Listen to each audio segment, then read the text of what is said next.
276 schoolgirls gone, just like that. One night, they were in their dorms getting ready for their exams, and the next, they were taken, carried away in the middle of the night by men with guns. Men who believed that a girl going to school was a crime. This is the true story of the Chibok girls, the tragedy that shook Nigeria and the entire world. It happened on the night of April 14th in 2014. Chibok, a small quiet town in Borno State, they were already living in fear. Boko Haram had been attacking villages, markets, churches, mosques, leaving so much destruction everywhere. But that night, nobody expected what was coming next. The girls were at school trying to focus on their final exams.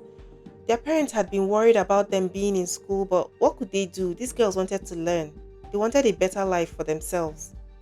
At that time, the president was Goodluck Jonathan, and many Nigerians later said that his government moved too slowly the time when this case happened. The kidnappers came that night wearing fake military uniforms. Some say that they acted as if they were there to protect the school at first. Then gunshots started, buildings were set on fire.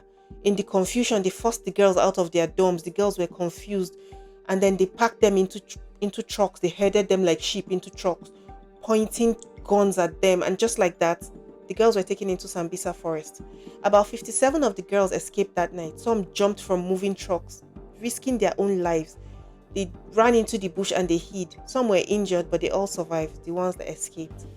The others, over 200 of them, they disappeared into the forest. And that was the beginning of a nightmare that still hasn't ended. When the news spread the next morning, people were shocked. How could more than 200 girls just disappear?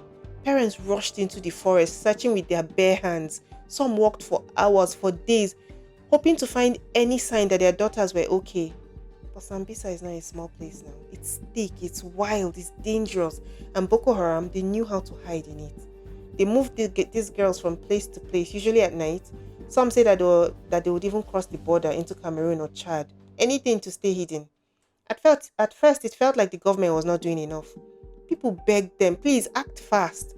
Weeks passed. Boko Haram kept the girls deep in the forest. Some girls, they were forced to marry fighters.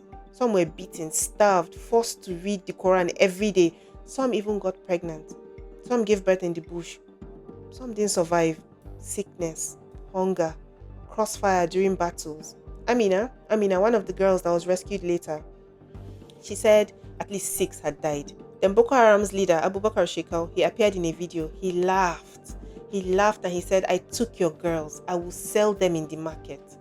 The kind of evil that makes you wonder how a person like that can lose their soul.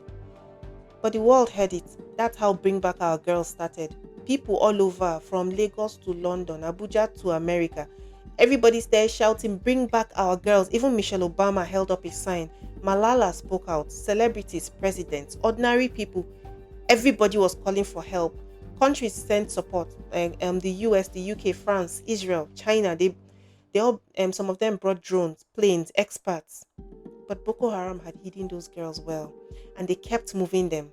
The rescue was harder than anybody thought. Then came the election in March of 2015. People blamed Jonathan for the slow response. Muhammadu Buhari he became president in May. He promised that the Chibok girls would come home as soon as he's in office. The government tried both fighting and talking. The military attacked Boko Haram camps back to back. Sometimes they rescued a few girls. Sometimes the girls escaped on their own. Like Amina, she was found in 2016 with her baby and a man that she called her husband. Or like the 21 girls that were released same year after talks and prisoner swap. Or the 82 that came home in 2017 exchanged for Boko Haram fighters. Every time there was joy, but also pain because so many were still missing. And what about those who came home? Their lives were not easy. Some came back with babies. Some were welcomed. Others faced whispers. People were saying, maybe she became one of them. Oh, look at her, she's been raped. Imagine escaping Boko Haram and then facing shame at home.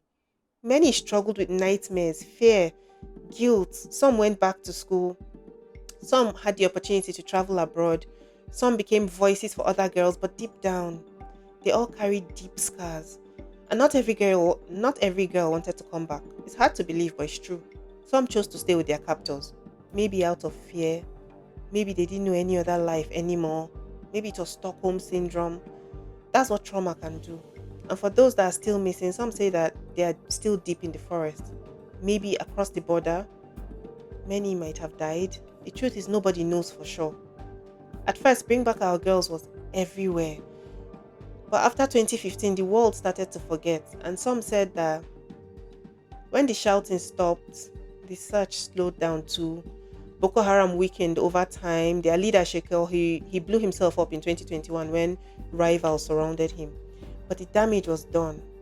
And the girls, the search continues, but hope fades a little more each year. So, what have we learned? A nation cannot forget its daughters. A girl's education should never be a reason to die. We must protect our children better. The story of Chibok is not just about those girls, it's about all the children caught in war all over the world. All the families that are waiting, praying, hoping. So the next time you hear Bring Back Our Girls, don't just see it as an old hashtag. Please remember the real girls behind it. The ones who came home. The ones that are still lost. The ones who deserve better. If you watched this far, thank you. Because stories like this deserve to be remembered. Do you think enough was done for the Chibok girls? Do you think Nigeria or even the world could have done more? And if you want me to cover other cases like the Dapchi girls or other mass kidnappings that we hardly talk about, let me know. Let's keep these conversations going and let's never forget. Thank you so much for watching.